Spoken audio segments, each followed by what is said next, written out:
To ease in, one of the last times we talked, you mentioned you had started taking drum lessons. And I'm curious how that's going and if that has affected how you play the bass at all. Well, I'm not currently because of since I'm out here working, I don't get to play, and I as much as I'd like to play Shannon's drums or Dean's? yeah, Dean's. I'd play Dean's too in a heartbeat, sure. I won't be able to play, but it did change my bass playing. It did? Yeah, absolutely.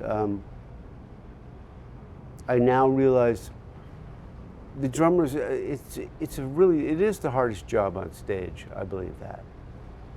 I mean, I can keep it together for 8 bars. Mm-hmm. I can do that pretty well, which isn't bad. And No. in the studio, you can get away with it, but live, not so much. But I play less than I used to because of knowing that the drummer is covering so much territory. I sort of thought I needed to invade that I don't. Huh. So it's economized. Okay. Is that a word? Yeah. So My playing, yeah. It kind of shifted your perspective a Yeah, little bit. it did. I play less, played less notes, and allowed the drummer to sort of consume or take full command. Mm-hmm. Okay. And I'm also curious because, as you mentioned, Shannon, new drummer on this particular run. For me, because he's been here before. You probably. Right. Well, for you and Sput was in the chair last tour. Has taking these drum lessons changed how you communicate with him about what you're going to do or how you're going to approach things? I think what it does, more than anything, is just I'm more of a nuisance because I'm asking so many questions now, and he's been very sweet about it. I'm always looking at like, what kind of pedal are you using, or what's that, or why do you? And Shannon is such a student of drumology that he's more than willing to share. He's a great teacher, so I'm going to learn a lot from him. Okay, but it would seem like if because you have to lock down a groove for throughout an entire song. Why is it when you go to the drums that becomes much more difficult to maintain? I guess it's just the physicality and the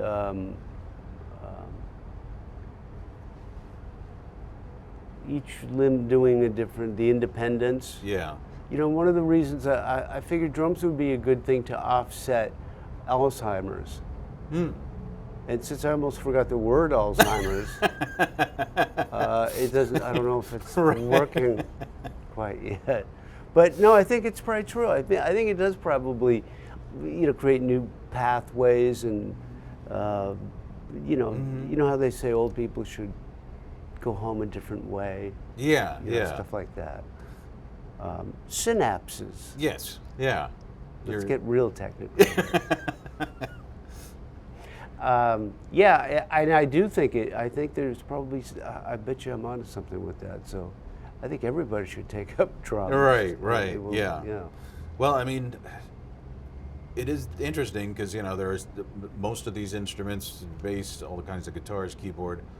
There's a lot going on with the hands. Very little going on with the legs and the feet, and so. Once you have it where both feet are connected to something. I mean, and there's different styles of drumming where there's more independence than others, and we don't need to make this a drum thing, but they call it linear drumming, where you never are hitting. No two limbs are hitting at the same time ever. Right. Ever. So it's like really it's a challenge. It's all this kind of You're right. times 100. Yeah. Well, I mean that was like the whole Charlie Watts style of drumming where he never hit the hi-hat and the snare. That's right. At the same time. He had that sort of quirk. That's right. And there's a lot of established drummers that they can't do that because it's just so locked into their muscle It memory. might have even come from a jazz perspective, you know, Yeah. like some teacher he said, you know, you don't. I mean, just some little. It's such a quirk that he does that, you know. Right. But in it, it does create a feel. Definitely, and I think it did come from it. In fact, I think I read Jim Keltner started doing it after seeing Charlie I'm doing sure it. Jim. That sounds like something Jim would have done. Yeah. Yeah. Charlie's doing it. I'm gonna try that out. Okay, all right. Yeah. And then, you know, there is always that symbiotic relationship between the bass player and the drummer. Now you're also in a band that has a percussionist, Warren, I think his name is. How does that factor into what you do? And again, how are you communicating with him about? You know, prior to Warren doing it, I mean, Warren does everything now, but now, you know, we used to have Lenny Castro was here, then I think there was another, there have been other percussionists. Yeah. So Warren is, you know, he's doing a great job. I mean, it's like he's doing so well, I almost don't notice it, which is Yeah. a really good thing. Right. So he's, you know, I mean, it has no effect on me. He's doing a great job. His time is good, and certainly doesn't bother Shannon at all. Yeah, yeah. So, and Shannon was, it took us, I'd say 30 seconds to lock. Wow. You Okay. know, something like that. And now it just gets even better. Yeah. But he was a piece of cake. Was He's it? solid? Has it always been that easy with, you know, drummers of this level you've played with? Yeah, I'm lucky enough to have, you know, not played with too many. I mean, most of these guys are, well, they're better than me. that's for sure. So, yeah, and at this level, you know, it's taste. It's just subjective. Each guy is a little different. Yeah. And you know, but yeah, at this level, finding a guy's foot's no problem. Right, right. Although, what I'm wondering is, your former percussion partner in crime, Bill Gibson of Huey, Lewis and the News, he's been taking lessons, which is always fascinating when someone that experienced wants to, you know, go back and learn things. And have you had a chance to play with him since he's started? Because I'd be really curious about your perspective on, okay, does it feel different? Does it? I wonder if Bill's studying a traditional drum, like jazz drumming, or if he's taking, do you know who he's studying with or anything like that? It's the guy who used to be head of drumming at Berkeley. I can't think of his name offhand, and he does it via Zoom because this guy is. It's not Gary Chafee or? No. Okay. But he was a Berkeley guy. Yeah, someone with like a Latin, Spanish kind of name and background. Interesting. Well, good for Bill. I'm glad he's doing that. I just saw those guys in December at the Hulex. I saw the photo. Yeah. You did, yeah. They seem very excited. They finally got something going on. They don't get to really play, but at least there's. I know, you know, Huey's really excited about the musical, the theatrical thing. Yeah, yeah. So excited, you know, and darn, I wish I could be in the pit. I would love that, you know. Be a good gig. Yeah. I think you wouldn't have to travel. No, that would be the only problem. You don't get to go anywhere for 5 years or whatever, you know. Yeah, yeah. I think they sub out and stuff, though. It's, you know, it's a whole different world. Right, right. No, actually, I texted with him yesterday, and I mentioned that. Are you going to go down there, up there? I'm hoping to. I'm hoping for to. Opening week. I hope to. Nina put in a request to see if she can get me in there. So, but I was texting with him yesterday, and I mentioned I was going to sit down and interview with you, and I said, you know, because I always wanted to be on camera with a guy that by comparison, makes me look morbidly obese. And Good. Huey wrote back and he said, yes, but he'll make it look like you have way more hair than you do. So, He's right on, Yeah. on both counts. yeah. Well, I'd say more on the hair. Right. You look good, man, Chris. You Oh. don't get hard on yourself. You're too kind now. But I mean, he always used to jokingly describe you as the man who is allergic to calories. Yeah, he's always giving me crap about because he's a big eater, and he eats fast, Oh, okay. and he kills things and then eats them. Yeah, well, Which is, I suppose, the best way. If you have to do that, yeah. he does well, it the right way. Yeah. Yeah, he's always giving me crap for being eating a little on the lighter side. But, and I'm wondering though, because obviously you're very committed to health, how much you feel the importance of that has factored into what you do, especially as a touring musician. Well, I don't know what I'd do without it out here because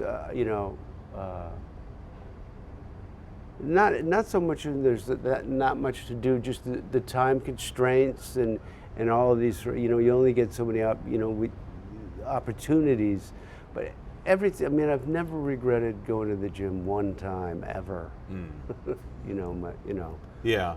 I've given you my thing on that before, but I mean, it's for me, it's huge. I mean, I mean, it makes any day that I get in there, which is hopefully most, it helps a lot.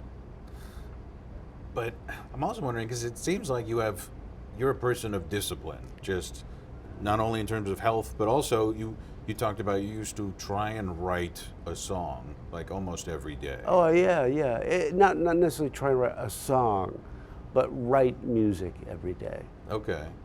And, have you always been that disciplined with everything you do, or? If it's something, I'm only disciplined in the sense that if it's something that I'm into, that that I'm focused on and I enjoy, Yeah. I can go to to almost the obsessive side, right? So, and I don't know if that's like discipline because I'm doing what I want. Okay. Sometimes, at least for me, discipline means there's something you're doing that you don't like about it, right? I mean, it's difficult, it's hard. Discipline. Right. No, I don't. I don't think it's discipline that when I'm driven is producing that. It's just, I think it's more selfishness. Yeah. Yeah. No, I get that point. You know what I mean? No one's ever looked at my wine intake and gone, "Wow, he's really disciplined." It's your wine intake. Yeah. Yeah, exactly. There you go. Right. He's really good. Well, some people might say that he's disciplined in that he only has, like, how many glasses a day do you have?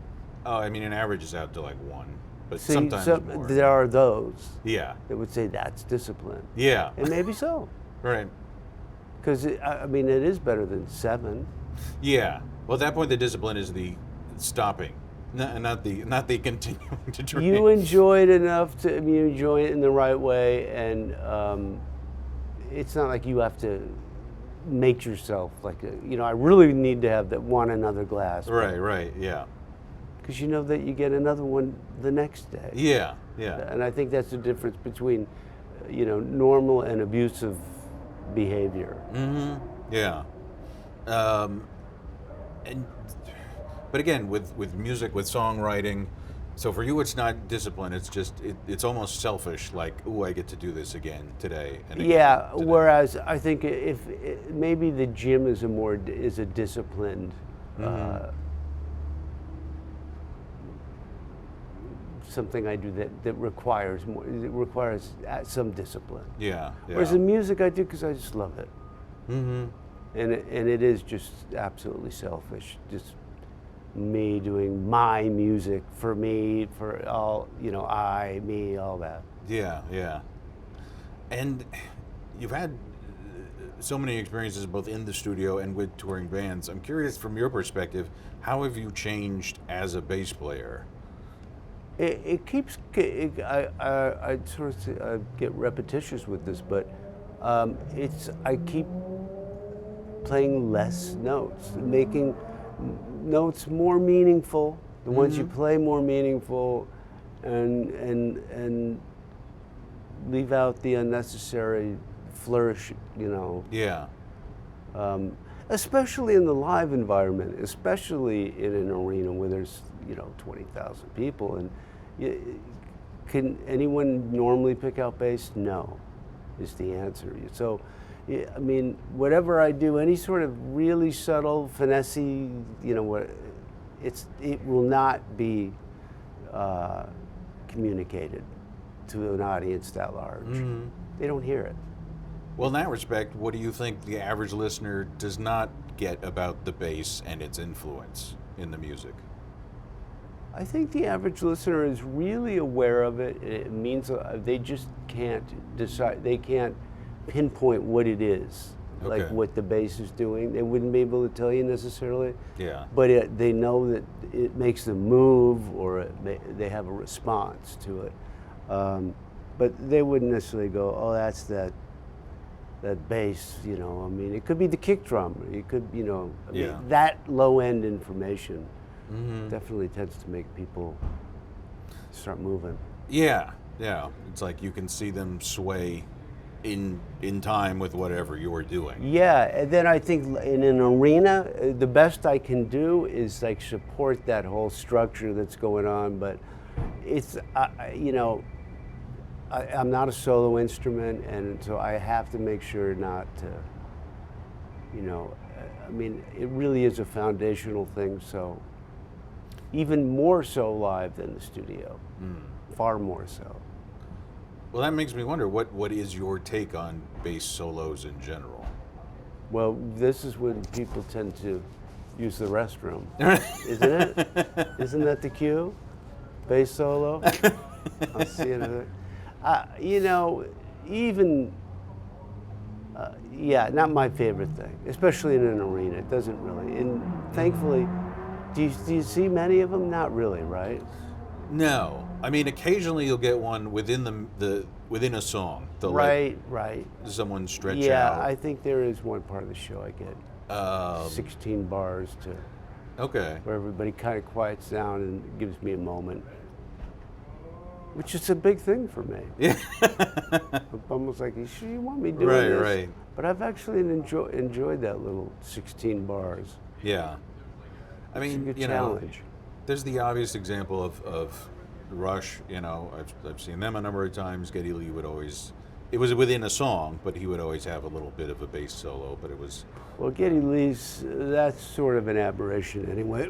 What he's doing is just, I don't know how the hell you do that. Because singing and playing bass is difficult. Yeah. Because it's rhythmically, it's like, Geddy Lee, I mean, he's a freak. He really is. yeah. Neil Peart's another guy that, he went back and studied jazz drums. Yeah. He took drum lessons from... Freddie Gruber, That's one of them, and also... Peter Erskine. Peter Erskine, Yeah. right. Yeah. Yeah, and actually one of my other clients, Daniel Glass, he studied with Freddie, and he now teaches Freddie's technique. And that's something it's fascinating because a lot of it's based on what he calls like throw up exercises. Like everyone always focuses with drumming on the down. They Yeah, wanna it's smash, that rebound and thing. And instead, focus on this and then let your arm drop. Let gravity take care of it because gravity is this perfect force. And so and you get a better pocket that way. Don't force it. Yeah, exactly. They say that about golf too. Right. Right? Don't force it, let gravity help you out. Yeah. Yeah, that's true. Oh, I always used to think any drummer that's playing above the shoulders, it's all show at that point.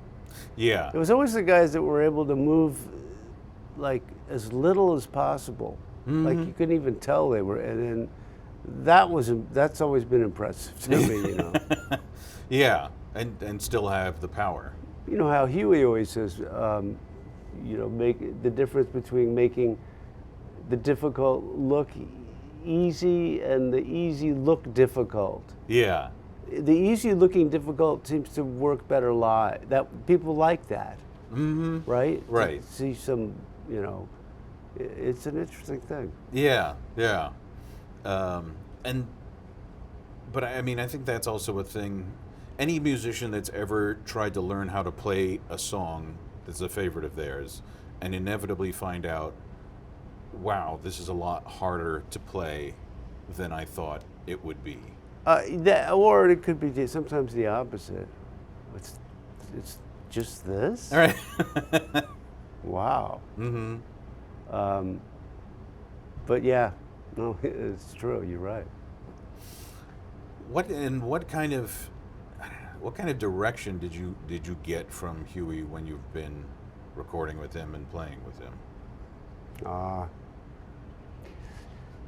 Huey's he's just, I mean, it's such traditional music and style. I mean, he always was good enough to trust his partners, and the bass specialist takes care of that, and then he never anything to might have a note here and there, but not trusted me to do my thing. No, figured that I probably would kind of know what I'm doing. Okay. Most of it. Yeah.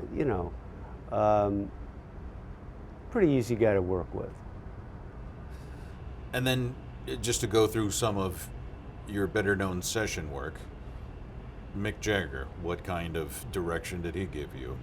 Mick himself? Yeah.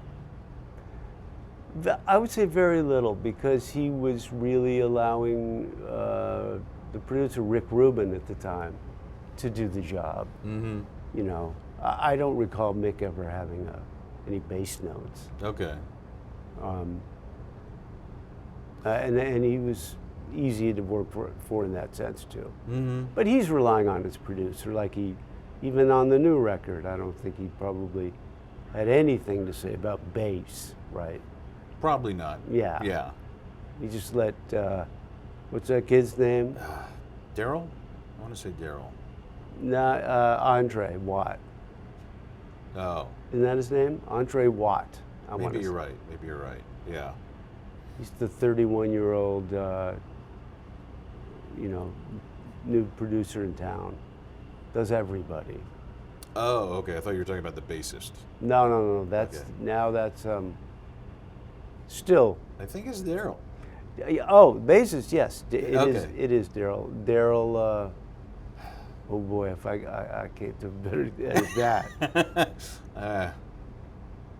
Daryl Jones. There you go. Yeah. Okay. Daryl Jones. Yes. Their big change is the drummer thing. Steve Jordan playing drums now. Yeah. But that album, interesting, kind of came and went, didn't it? It was like made some noise for a minute, then. I guess I don't know.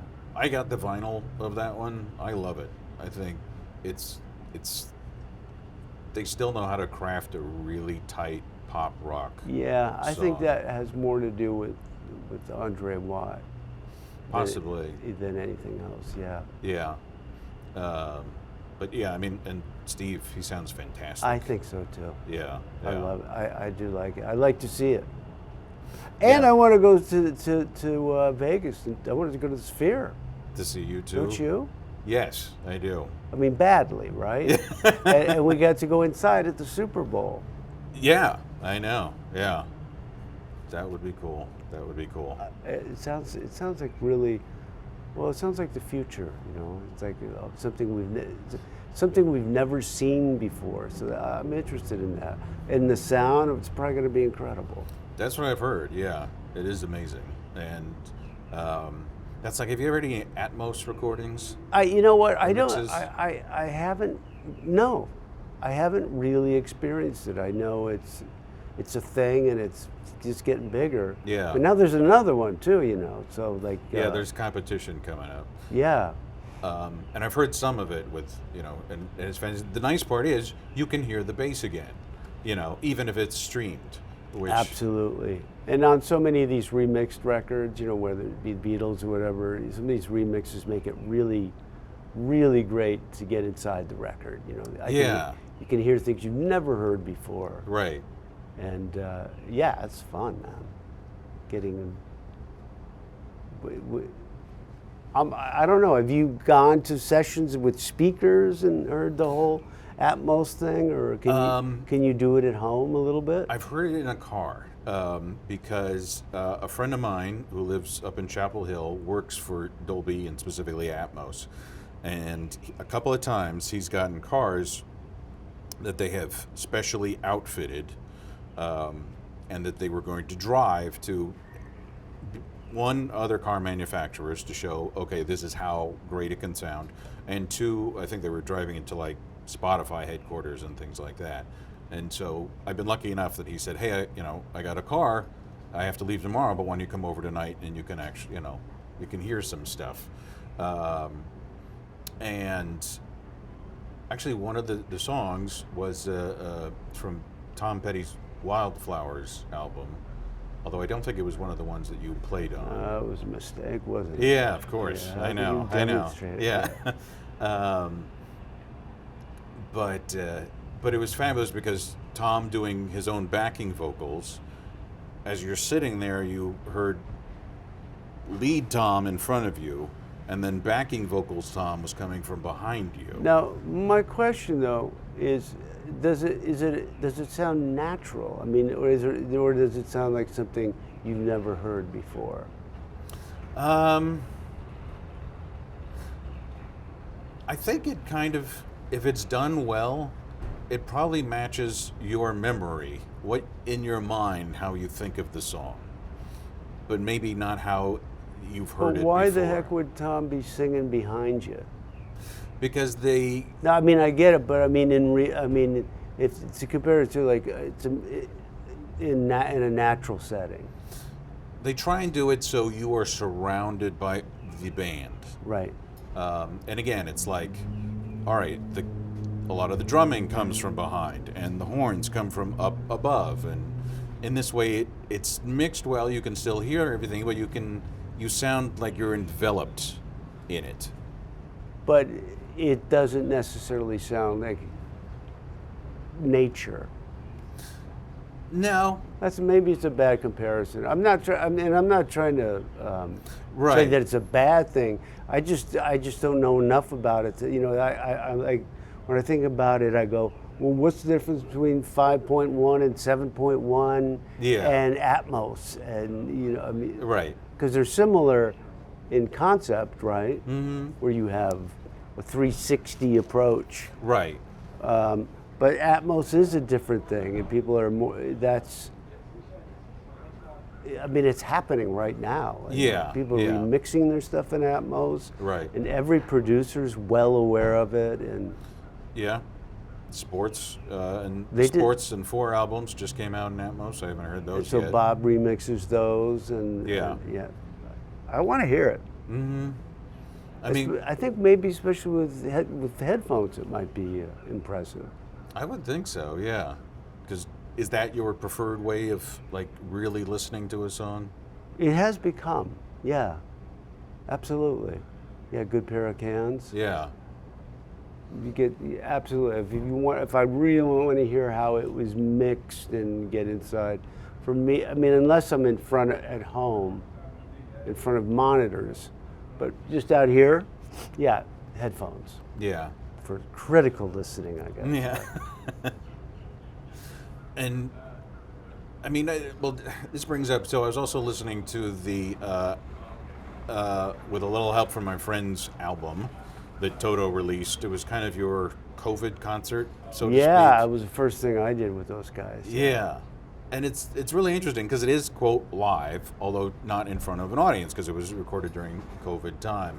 And I'm curious what your experience of that was. Because there's a great amount of energy to it, which I was impressed with, because it's like, wow, they're not performing in front of thousands of people, but they're still bringing it like it's a live Well, that's show. one thing, I give Lukather a lot of credit for always, he's, you know, I mean, he'll kick your butt. If, you know, I've mentioned this to you before, he has great ears, and he hears every clam, you know, and he hears stuff, and he's really great at getting everyone sort of to make sure they do their best. Yeah. I give my old pal a lot of credit for that, and I think it probably comes across for something like that. It was also our first gig. I mean, we weren't. Oh.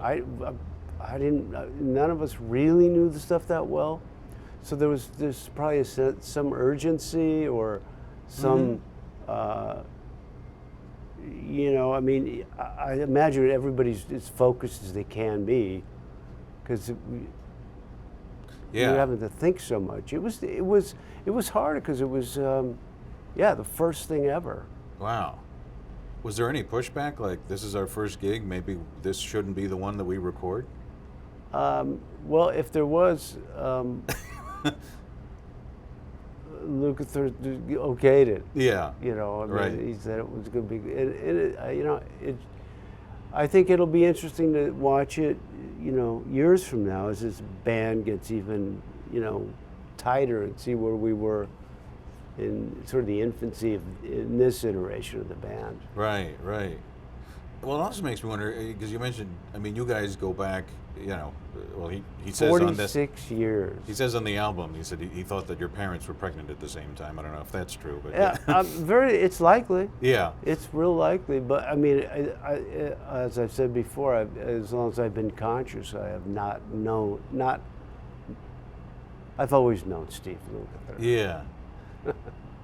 But I'm curious, do you have like a different relationship on stage than you do off stage? Is it, okay, he's the band leader on stage, but then as soon as you step off, it's back to the buddies that you were? I suppose so. Yeah. A little bit, yeah. Yeah, I'm sort of, you know, I'm working for my buddy on stage, and then we get off, we're back to like neighborhood buddies, you know. Yeah. That never goes away. And we've been playing in bands together. I mean, some of it goes back so far. It's like we often shake our heads and go, you know, we're so lucky.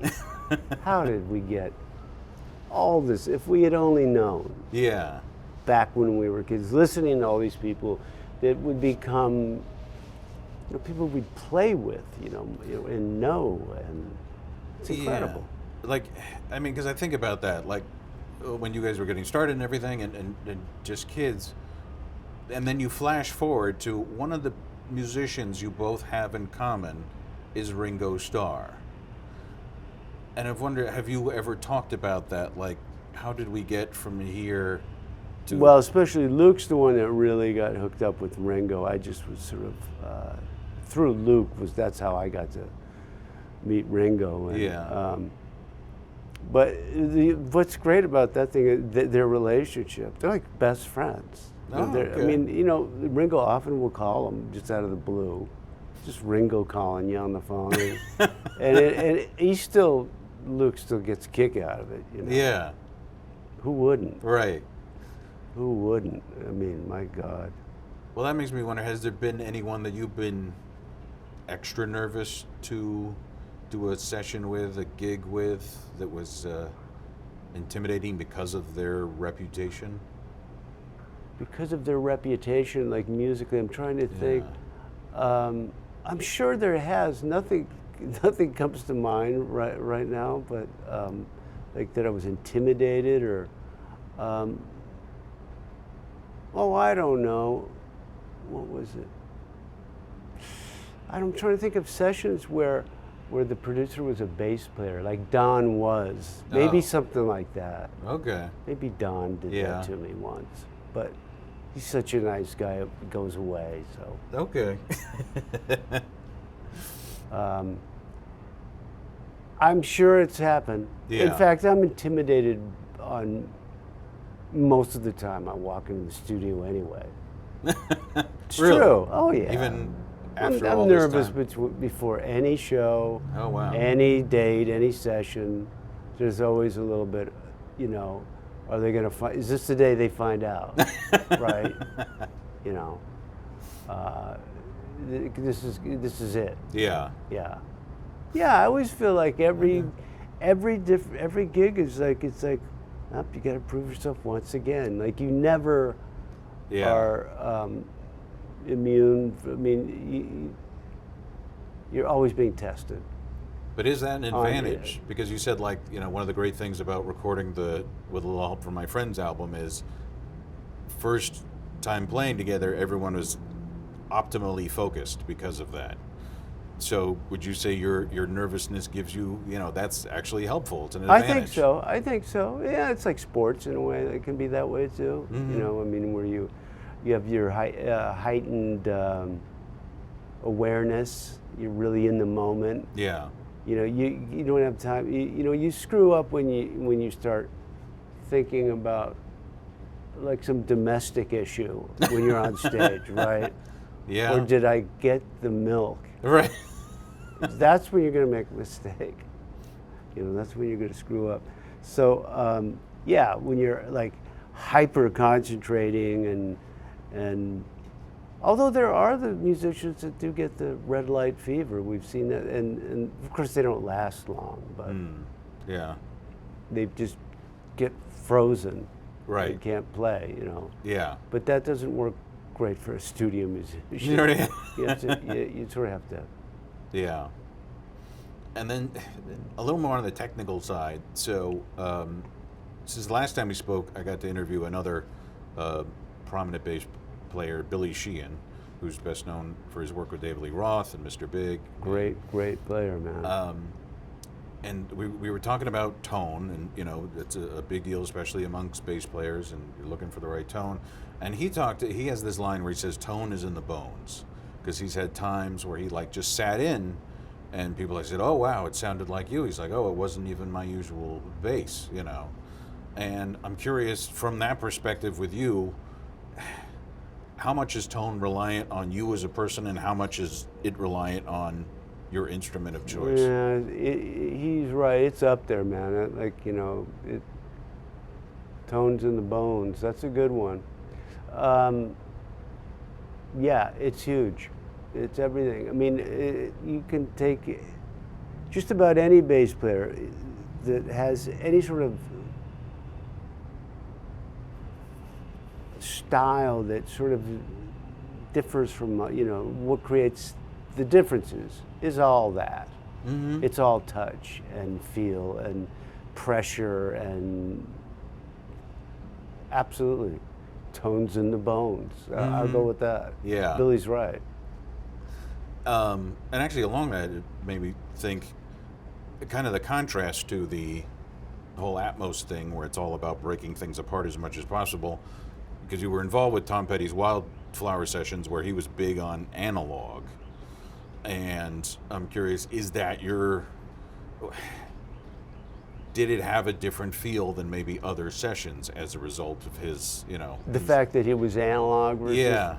No? Okay. Yeah. I don't...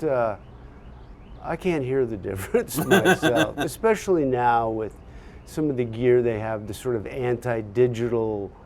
you know, they put the gizmos on it that make it sound analog. Yeah. And they can fool me so easily. Oh, okay. And it just gets better and better.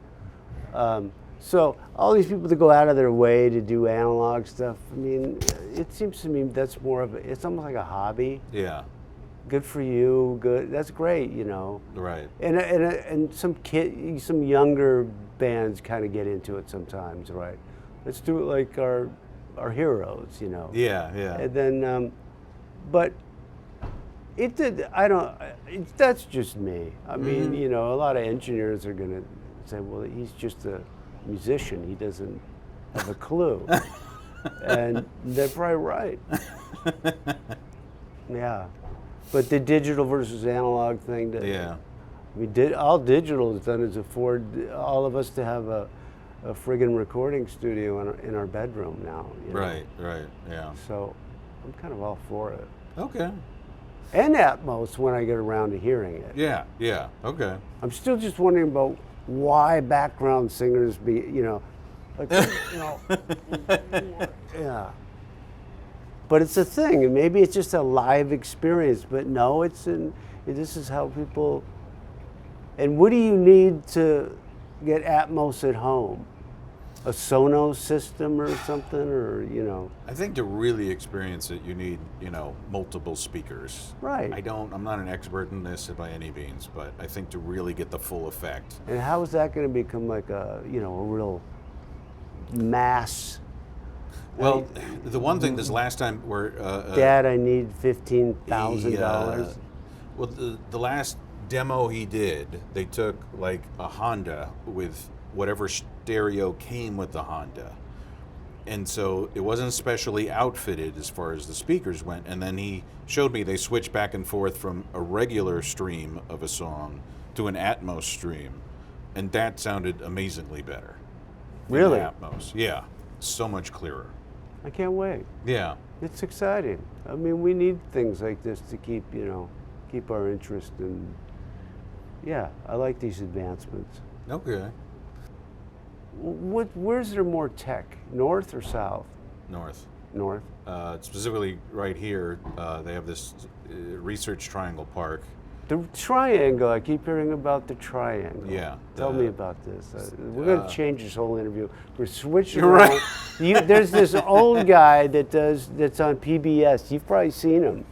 He's got this weird name, like a French weird name. Like Okay. Old guy, gray hair, old, and he asks questions about IT and northern. I haven't seen that. No. I'm sure you've seen him. He looks like he's been at PBS for 140 years.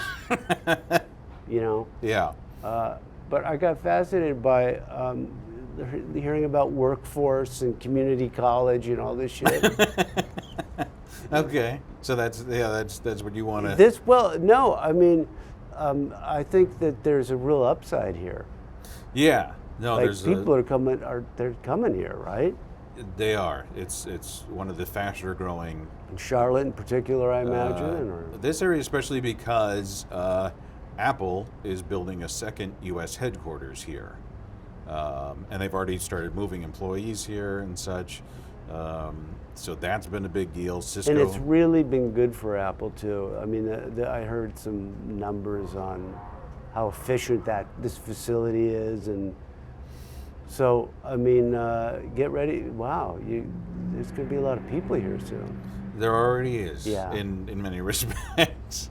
Yeah. So there is a housing issue, and it's not California bad, but Pockets everywhere now, and I didn't realize Massachusetts had such a big IT thing and all that, and I guess it's the home of MIT, so. Well, that makes sense. Yeah. So. But what happens is these companies, it's hard to house them, right? So they can't appear. Or now you can go anywhere. You can go to Idaho, right? I mean, so it's clear what jobs to go into, right? Cybersecurity would be a good one, all that stuff, right? Yeah. So, although, it always used to be, learn how to code, that was your secret to the future. Now, AI is taking over. But doesn't that require code? But it's doing a lot of the coding for you. I mean, right now it's still in its nascent period. You still need to know how to fix the code because AI doesn't get it right. But it's taking that away from people. Interesting. Yeah. I find this stuff pretty interesting for some reason. And AI, that was, by the way, the official AI Super Bowl, wasn't it? Probably, yeah. I mean, wasn't every commercial using some sort of artificial technology somehow? I didn't even watch it. I didn't. Good for you. Good for you. Well, it's a tough thing to watch. I'm just not into sports as much. 60 minutes of sports packed into 6 hours and 30 minutes of commerce. Yeah. It's incredible what's going on in this country. No, honestly, my wife and I were watching the We Are the World documentaries, so, Oh, there you go. Supporting my clients. Greg was in that. He was? Yeah, Greg was I think helping, Greg was... Orchestrating? Yeah, he was showing the guys the charts. He was there Okay. helping Quincy. They didn't call him out. Oh, okay. He didn't. I mean, he's in there. Okay. No, he didn't get a name. Pretty sure. Oh, okay. Yeah. They didn't get you. They didn't. Was it a fun thing? It was good. I liked it. Interesting. Huey gets a lot of camera time. Yeah, he does. So that's nice. He always does. Yeah. always All right. Was there anything we didn't talk about that you want to dive into? No, we covered it. We got the drums, Shannon, because I do enjoy playing with Shannon so much. I've enjoyed that. Mm-hmm. You know, Sput was great too. Different, but this band is there's something about it that it's calm. There's a calmness to the band now that I like. You know, there was just some issues with just stuff that had personnel stuff. You know, we have no there's no drama. It's a smoke-free bus too. Oh, okay. Nice. Yeah, and just less shenanigans. Yeah. You know, Well, what do you it's think? adults on a bus. Right. Well, what do you think most people don't? Toto is one of those bands where it's like if you talk to musicians, they will all mention Toto, especially as a huge influence, and the current lineup, and of course, you know, the original members. Not as much, you know, necessarily, particularly with American audiences, with just people who aren't musicians. What do you think? You know, what do you think people don't get about this band? Of why they are so good, or what it, you know? I think it's just like what you said, just general musicianship. You know, the average person doesn't care. You know, the average Taylor Swift fan, for instance, doesn't care about, you know, the feel of the drummer so much, maybe, or the bass parts. Yeah. You know, they're taking it in on a different level. And so Toto's sort of a musician band. Yeah. You know, and it's just always been that way. I mean, you know, it initially started. It was a band of studio musicians, and they got real lucky, and thought that there's I mean, as well they should have. So they were always. And then I think early on in the career, I think, you know, critics were tough on them. Yeah. And yet, because they just, you know, they didn't have the same qualities as Bob Dylan or Springsteen or something like that. right. Or whether or the lyrics or whatever it may be, you know. Right. And they do. Their music is all over the map, as you can imagine, because the guys are capable of playing anything. Yeah. Well, and I So- think that's also why all these other well-known artists stole or borrowed members. You know, Jeff Porcaro. You know, all over the Thriller album. Steve has been a guest on so many different, you know, recordings and incredible, stuff. Yeah. Yeah, I mean, I think that's just, you know, a curse as well as something that, you know, that we should be proud of. All we wanted to do is, I mean, play as best we could. Yeah. And then I think, yeah, early on, I think the press was tough. They beat up the guys pretty good, and Luke still got a little chip there, you know, just sort of like. And then the fact that it's still going, it's like, Yeah. oh, you know, so we suck, huh? Right. Is that the deal? You know, Yeah. 46 years later, Right.